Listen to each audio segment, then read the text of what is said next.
Good afternoon, and welcome to this press briefing on Vega-C, the new ESA rocket.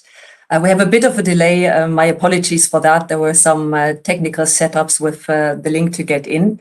But we're now ready to go, and I am very, very happy to have this press briefing here today. The launch is currently planned for 13 July, so next week, Wednesday. From Europe's spaceport in French Guiana. Timing at the moment is 13:13 Central European Summer Time. And I am here today joined by three of our guests, three of our speakers. And to start with Stefano Bianchi, who is ESA's head of Flight Programs Department. Welcome, Stefano. And then we have Benoit Pouffary, if I pronounce that correctly, ESA Vega and Space Rider Launch Systems Engineering Manager. Welcome. And Ettore Scardecchia from Avio, Head of Engineering. Welcome. And Mario Cosmo, ASI Director of Science and Research. Thank you so much for being here today. And with this, I would like to give the word to Stefano Bianchi for an introduction to Vega-C and the role of space transportation systems in all of this. Thank you, Stefano. Thank you, Ninja, and good morning from Kourou to everybody. Here it's still 11 o'clock, and we are living the final days of preparation of this maiden flight. And as all maiden flight, there is a lot of tension. There is a lot of effort, I have to say, from all the teams. And this effort is now converging into the 13th of next 13th of July, 8 o'clock is the rendezvous. So now, why Vega-C? Vega-C is, we call it consolidation, but it's basically a substantial improvement with respect to Vega, a substantial improvement which was decided in 2014. It was a joint decision of participating states in ESA to join between Ariane 6, the new launcher, of a family of Ariane, and Vega to have the same engine for the first stage, and with objective to reduce cost, basically, by producing more and more this engine, a solid propellant engine, which will replace the P-80 of Vega. So we have a completely new launcher, which comes from the heritage of Vega. Of course, we did the 20 launch from Vega, and the first launch was 10 years ago.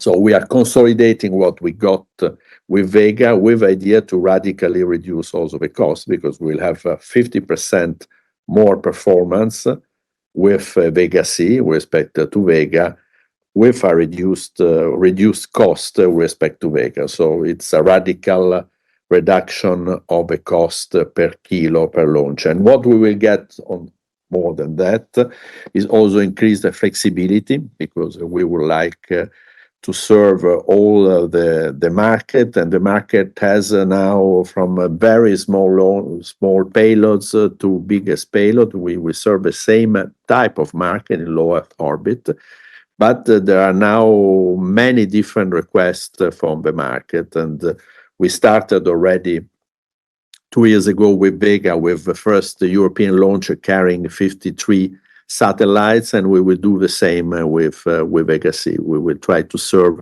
all requests in Europe. And when I speak in Europe, when I say about Europe, is because we really, I mean, what has happened in the last month is a highlight of a need to have independent access to space, and that's it's a major point to have independent access to space with Vega for the segment of the market which serves a key institutional payload like Copernicus, for example, for Earth observation, but all the institutional mission, European institutional mission, and of course also commercial mission. Just to say that we have, a bit of pressure on this maiden flight, apart of the usual one, is that we have about 14 launchers which launch that will follow with customer waiting for us, and we have the backlog is quite complete for 2023, 2024, and 2025. So these are a bit the main messages that I wanted to introduce to you at Vega-C, and in particular waiting for the last day before this maiden flight. Thank you, Stefano. And with this, I would like to give the word to Benoit, who will go a bit more into detail what concerns the Vega-C rocket and the timeline, and a few more of the details I'm sure all of you are curious to hear about. Benoit, the floor is all yours. Thank you, Ninia, and good morning to everybody. So a few words about the key figures of Vega-C. Indeed, this new version of Vega will be a 35-meter height launcher for a mass at lift of 210 tons. The increased performance that was mentioned by Stefano Bianchi before of nearly 50% increased performance with respect to Vega is mainly brought by the introduction of two new solid rocket motors as first and second stage of the launcher that are called the P120C and the Zefiro 40. To be noted that this engine of the first stage is the one that is common with the upcoming Ariane 6 launcher. This being said, it has been also introduced an increased performance at the levels of the fourth stage with an increased propellant loading. And this increased performance goes with an increased diameter of the fairing, allowing to bring payload that are bigger, but also to increase the versatility of the missions of the Vega launcher, for which it was performed in the last years the proof of concept of SSMS, a dispenser for multi-payload missions that will become a standard for Vega-C, benefiting as a maximum of also the introduction of innovations at the level of the avionics of the launcher, making it more simple to embark these multi-payload missions. Going ahead with the mission timeline, so the first mission of Vega-C launcher next week. The first three solid rocket stages will bring the launcher at an altitude of nearly 300 kilometers after a burn of a bit more than 2 minutes for each of the solid rocket stages. After that, the mission will be followed by a first ballistic phase before the first Avio ignition. So the Avio is the name of the fourth stage. That will be followed by a longer ballistic phase, nearly 1 hour, before the second Avio ignition that will be performed just prior to the release of the main payload, LARES 2. So this will take place, this first separation after 1 hour and 24 minutes of mission. After the payload separation, this first payload separation, it will take place 2 other Avio ignition, leading to the separation of the CubeSats in a sequence of the release of 4 deployers, which will bring to the final end of the mission after 2 hours and 25 minutes of the mission. Thank you all for your attention. Thank you very much, Benoit. And with this, I would like to give the word to Mario Cosmo from the Italian Space Agency. Italy has a very strong role to play in Vega-C from an industrial side. And with this, I will give the word to Avio in a moment. But the main principal payload on Vega-C for the VV21 flight is the LARES 2, a scientific mission. And I know that Mario is very keen to tell us a bit more about this payload. Yes, good afternoon. Thank you very much for inviting me. Yes, indeed, we are very keen on the launch of LARES 2. As a matter of fact, as it was mentioned before, 10 years ago on Vega maiden flight, there was LARES. So this is, as a matter of fact, the measures. LARES is a geodetic satellite. So it's a passive satellite which will be followed by the ground with laser beams, and its orbit together with LARES will study and possibly determine an effect of the principle of the theory of relativity. So it's very interesting. We are very happy that we had this opportunity to fly, and as a matter of fact, it won't be the only Italian satellite flying on Vega. There will be other nano satellites, and which, I mean, as it was said before, it's part of the versatility of this rocket to have all this flexibility to launch all kind of to address all kind of space missions. So thank you very much. Thank you very much, Mario Cosmo from the Italian Space Agency, ASI. And with this, I would like to give the word to the prime contractor of Vega-C, Ettore Scardecchia from Avio. Welcome.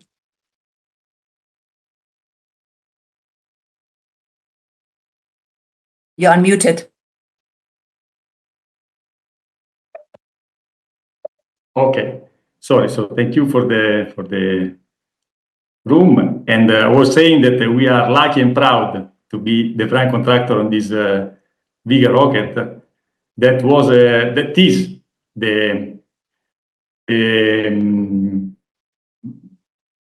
what comes from a long story of collaboration from Avio, with ESA, with ASI, with all the European companies that participate to this project. What is important to say is that to have this kind of product ready for the launch means that you have to collaborate with a lot of companies, and you have to rely on the competencies of a lot of people that shall work all together straight to the results that shall be the mission. And to be the prime means to be ready and to be able to collaborate and to manage this process all along the path that drives from the beginning of the project to the end. I remember after the Vega flight, when we were starting to think about Vega-C, and we started from scratch, from white paper, with working groups, looking to what could be the first stage, looking to what Stefano Bianchi was saying, how to reduce the cost, how to improve the performance, how to make it possible, making use of European collaboration, European competencies, and so on. And it is really amazing to start from white paper and then arrive here in a week from the launch, and to see that all this work has been done properly, that everything has generated products, parts to be integrated here and to be ready to install. Also here in Kourou, to make this happens means that you have to collaborate with a lot of people, a lot of companies also here in the launch base. You cannot achieve the results alone, but you need a lot of collaboration, daily work, daily and night work maybe, but it is really important to get the right results at the right time. And now we are close to this. So it's clear that it is an industrial work, but it is also a human adventure. And I think that in this case, you cannot achieve results if human does not converge working like one human guy. That's all on my side. Thank you so much. And with this, I would open the floor to questions and answers, of course. And I would invite the journalists listening in to flag in the chat on the right-hand side here in the environment to flag if they are having questions. You don't necessarily have to write down the questions, but we will then give you the word and unmute your microphone, because you will not be able to do that. And I see we have a first question here from Paolo Ricci Bitti from Il Messaggero. We will see if we can hear you now. Paolo, can you hear us? I can hear you. Do you hear me? Yes, very well. Okay. It's a question to Mr. Scardecchia. And you are an expert long distance runner and have been with Avio for many years. In between you technicians, what is the difference in feeling between the race to launch Vega 10 years ago and the today race to launch Vega-C? Okay, this is a good question. You know that I was personally present here for the launch of Vega, and now I am so lucky to be here also for Vega-C. As I said, it's an adventure. There are a lot of differences because obviously Vega was the first time we were really unexperienced on launching a vehicle.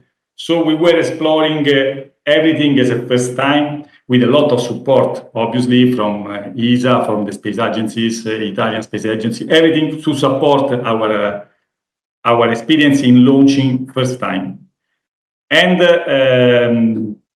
everything went well. Now, we are more aware of what means to launch. We are more aware of all the risks that could happen during a launch campaign.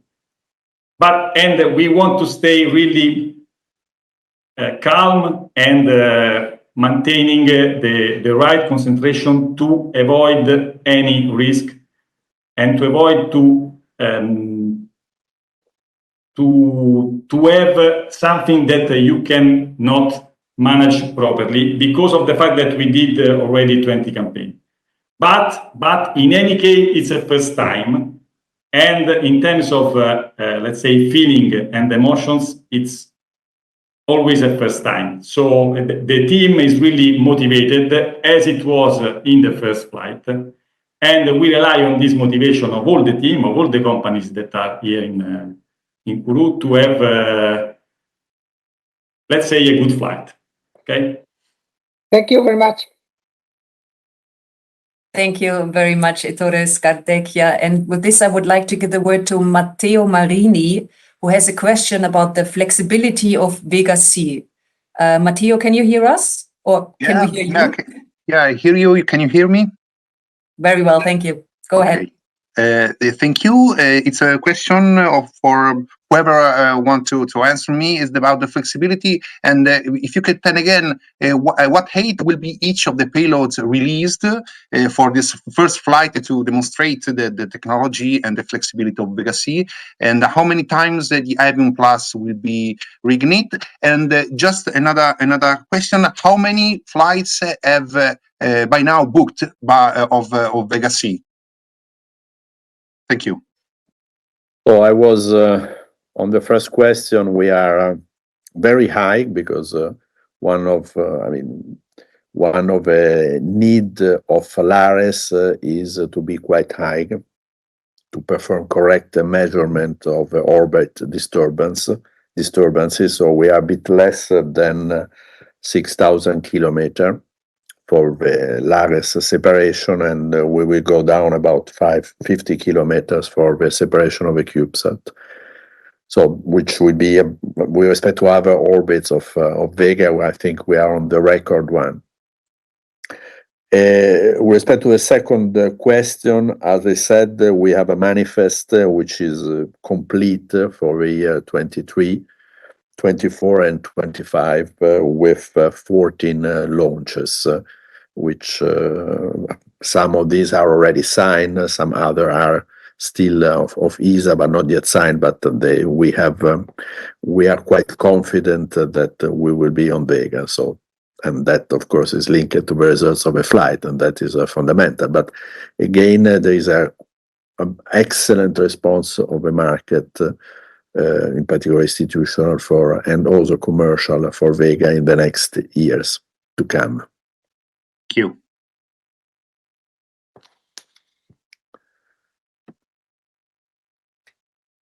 Good. With this, I would like to give the word to Jeff from Space News, who has a question about the Ukrainian-built Avio engine.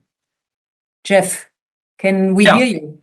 Good morning, good afternoon. Can you hear me? Yes. Great. My question is, there was some concern this spring about the long-term access to the Avio engine that's used on the Vega upper stage. I wanted to check in on what the status was in terms of the stockpile of the engine, the future availability of it, and any plans to potentially replace it with an alternative engine. Thank you. So, as you can imagine, this is a very critical question on which I will not be, I will try to explain, but will not give all the details, because our cooperation, the cooperation with Ukraine is continuing, and we wish to continue it. It's important to say that, first point. Second, we have a stock of engines available in Italy. Third, in the longer term, because we are covered up to medium term, in the long term, there are three actions. First action, as you know, we are developing, and that was already planned, a new version of Vega, which is Vega-E, with an upper stage based on liquid, or with a liquid cryogenic stage based on the new engine under development with Avio, called M10, so a methane, liquid methane and liquid oxygen engine. And we were planning already that development, and of course we are accelerating that development. The engine is currently under testing in the test bench in Sardinia. First action. Second action, we are studying backup solution in case we would have a disruption, and we're doing everything to avoid any discontinuation of the launch of Vega, because it's crucial. And we are studying other potential backup. There are two options today that we are studying. And third, of course, as I said, we wish to continue our cooperation with Ukraine, and for the reason you can certainly understand. They have been so far a very reliable partner. And as I said, we do not have any issue related to discontinuation in the medium term, and we are working anyway on risk mitigation for whatever will happen. And this action have already started, of course.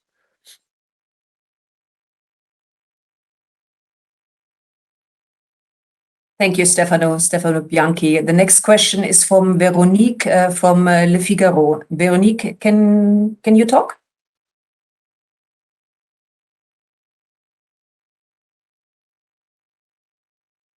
Veronique, are you able to unmute? Otherwise, I'm reading your questions. The questions you have mentioned. Hello? Can Yes, you hear now me? they are. Okay. Good afternoon, everybody. Thanks to take my questions. So I would like to come back to the order book of Vega-C. Can you be more specific and explain how many orders precisely have been signed, and for how many customers, on what type of missions, to be more specific about that?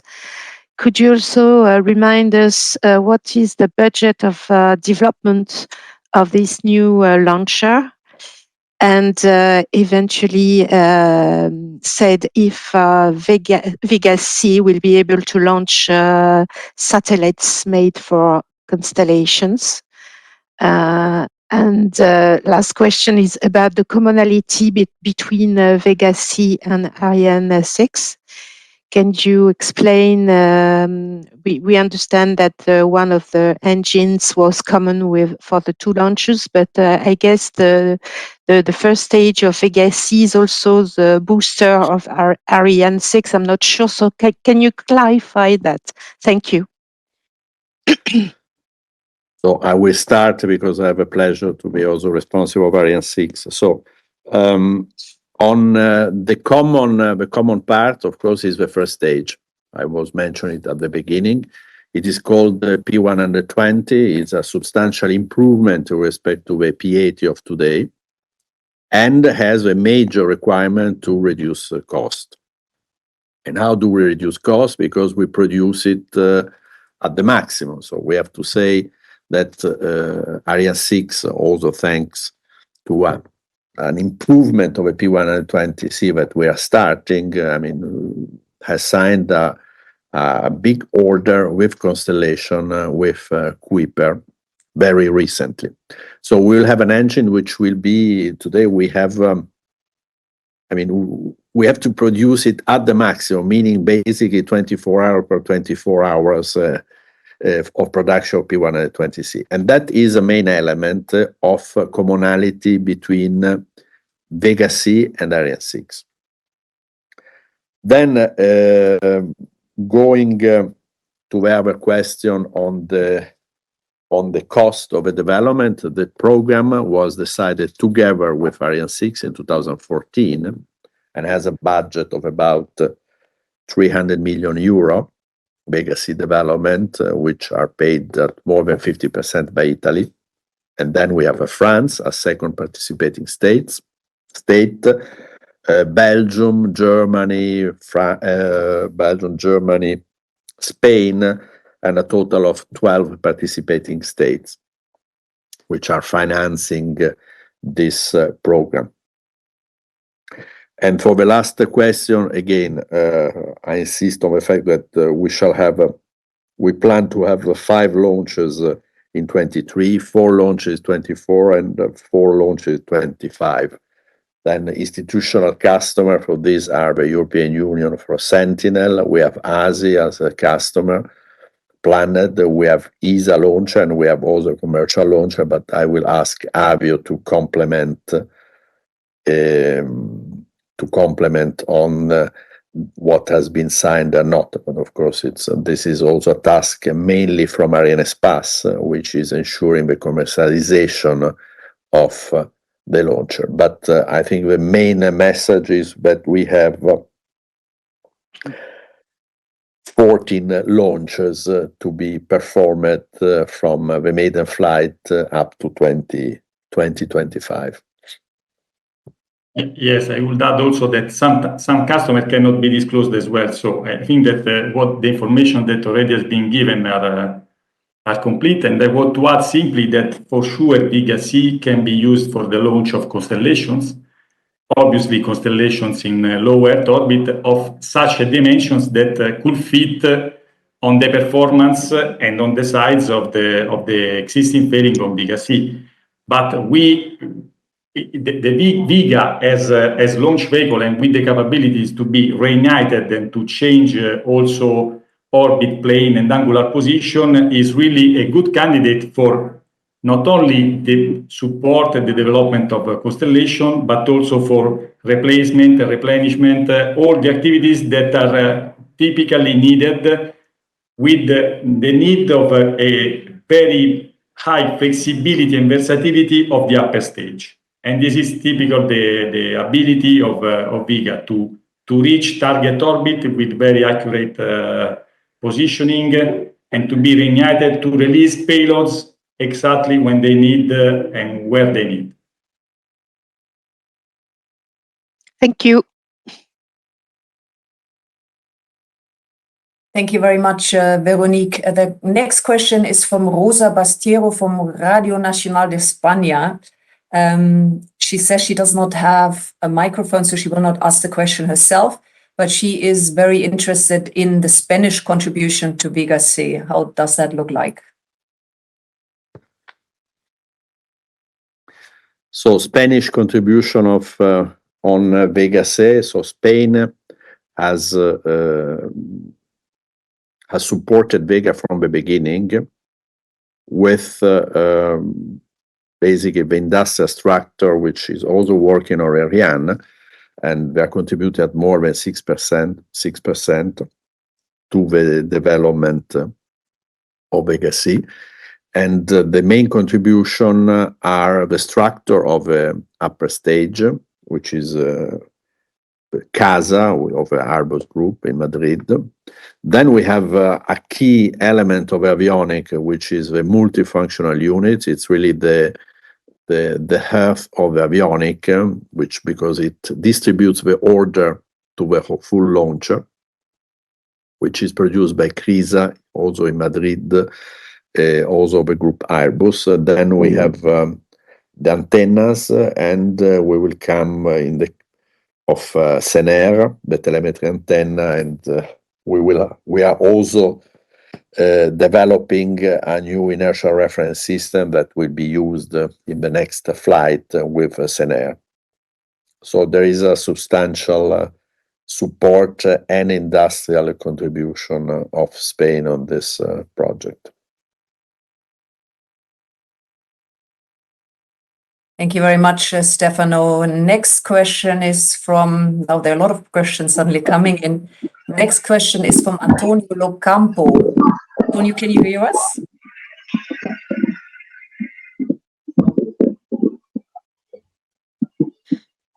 It looks like you're speaking, but we don't hear you. Antonio? Then I will ask the question for you, Antonio. The question is when it will happen, the launch of Space Rider with Vega-C. If I understand the question correctly, that you have time. Yes, I did not mention Vega-C, but Space Rider, but in fact, one of a big point and a new point is that we will have an integrated space transportation system with Space Rider. So the first European space transportation system we will enable to go to space and come back. And the first flight is planned in 2024. And we are developing, by the way, we will have next week the finalization of a critical design review of Space Rider. So we will freeze the design. And that's also a big step forward because, by the way, we will use same element from Vega and Space Rider to stay on orbit. So the Avum, which is the upper stage of Vega, we stay in orbit, will enable the permanence on orbit for 2 months for Space Rider before it comes back. So it's really an integrated system that we are developing. Thank you, Stefano, and apologies from Antonio. He had indeed some problems with his audio. Next question is from Stefan Barensky from Aerospatium. Stefan, can you hear us? Can you speak? Do you hear me? Very well, go ahead. Yes, well, I was looking into my archives and I found, I did not remember, that Vega-C was supposed to launch in 2018. So the development has lasted twice longer than planned. I understand that there were 2 failures of Vega plus the COVID, but that may not explain all of these delays. What were the other difficulties that had to be overcome? But in fact, I'm looking at the declaration. It was end of 2019, so that we planned in 2014. Then what happened? We did not have major issues of development. In the development, we did not have failures in the propulsion element. So the P120 went quite smoothly because it's the biggest new development. The Zephyr 40 as well. So we did not have major disruption during the development or technical difficulties. On the other side, we had the 2 failures, which took a lot of attention, also the development team, to be solved, and of course the COVID, which was not helping. Then, of course, there are no development which proceed without some difficulties. We had problems in particular on the avionics, on the batteries, because there are new batteries. But this, I mean, I don't even mention it because with respect to our problems in development, these are really little things. Again, the delay is mainly linked to the 3 points you are mentioning. And the original planning was end 2019.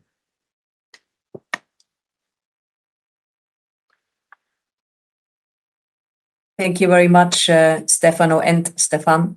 Are there any final questions? I think that was the last one as far as I see it, but I give you a few more seconds to raise the hand or indicate you have one more question.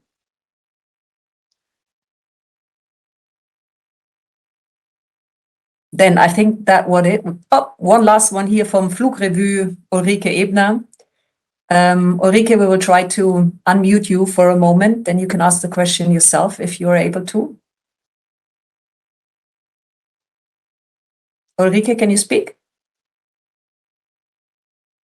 Do you hear me? Yes. Hello. Thanks for having me. What is your opinion about the different micro launcher development programs running at the moment in Germany, as well as the Maya launcher from Ariane Group? Is that kind of a competition for Vega-C, or do you see it with ease and not with pain? Thank you. Well, I can try to answer, then I will leave the floor to my colleagues. I mean, in terms of opinion, I like very much that there are interest in space, that there are private investors in space. So I think the micro launcher to have new companies which have a lot of enthusiasm, because I also visited them. I met very good engineers and a lot of passion to develop this micro launcher. It can only bring benefits in Europe, and to have a competition and to have other actors which challenge the usual actor, the usual suspects, let's say. On the other side, this is an opinion. Then, I mean, we have to rely on facts. And the facts are when you are testing your engine, when you are testing your system, and when you will have flights, successful flights. And that's just to say that we need some time to get there. And but I think they will really be welcomed. Then on the specific question of Maya, I mean, whatever competition, I think competition is always a good point. But then we shall have a competition and have every actor able to play with the same cards in competition. So that applies to everybody, to Vega, to Maya, or whoever. But I leave the floor also to my colleagues to add on this question. Oh, yes, I share the point of Stefano Bianchi, in the sense that instead of having an opinion, I am an engineer, so I try to stay on fact and on data, because it's very difficult to express opinion on something that is not well known. So we are really interested in understanding what they are doing, and we follow them in the sense that we are not close to understanding and to see what happens. But to have an opinion, to have a technical opinion, means to know data and to see results, test results, and hardware that is coming out. Obviously, micro launchers, and because sometimes they are called micro, but they are not so micro, so it depends on the terminology. But in any case, they could be obviously generate some concurrence with respect to Vega and to the market of Vega. But today, Vega-C is also let's say a consolidation. So the performance of Vega-C is not so easy achievable with the new development. And I can confirm from my experience that it's not so easy to pass also from a Vega to Vega-C. And but for sure, in sense of we don't fear the concurrence, but we want to be really, as was said also by Stefano Bianchi, if we go in a market that is open, it shall be open. And so if we want to start this kind of competition on the micro launcher, we are ready. We can go.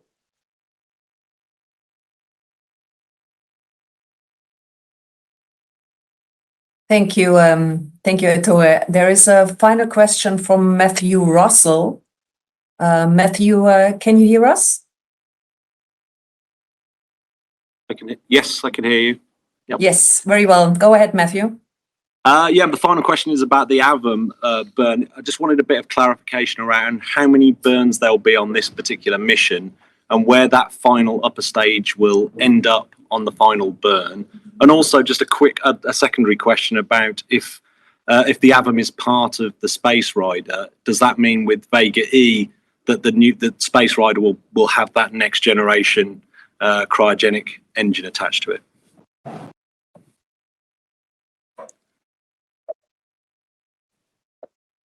Okay. Who wants to take that question?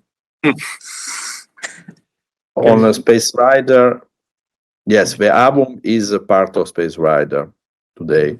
Then for Vega-E, we are developing other solutions that will be proposed at next ministerial, because we cannot carry for 2 months the cryogenic stage on together with Space Rider. We are studying solution with an orbital engine, of course, based on the same characteristics of the Avum engine today. Then I will leave the floor to Benoit for the question on the ignition and where we live. Yes, so concerning the ignition, there will be 5 ignition for the mission. The first 2 are in the benefit of the release of LARES. Then the next 2, so ignition 3 and 4, will ensure the injection of the payload. And the 5th ignition is dedicated to put the stage in the parking orbit at the end of the mission. The final orbit is 5,850 kilometers.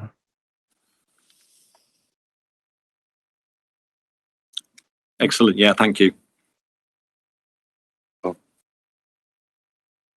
Good. I think that was the last question as far as I can see, and we're also close to the end time now. So I would like to thank a lot our 4 speakers here today, and of course all the journalists that have joined us here. We're looking forward to a successful launch next week. Please join us. So there will also be a live broadcast, and please don't forget there's also an excellent media kit available, translated also into several European languages. The link to that you can find here in the chat on the right side. Thank you so much for joining today, and I hope to see you soon. Thank you. Goodbye. Goodbye.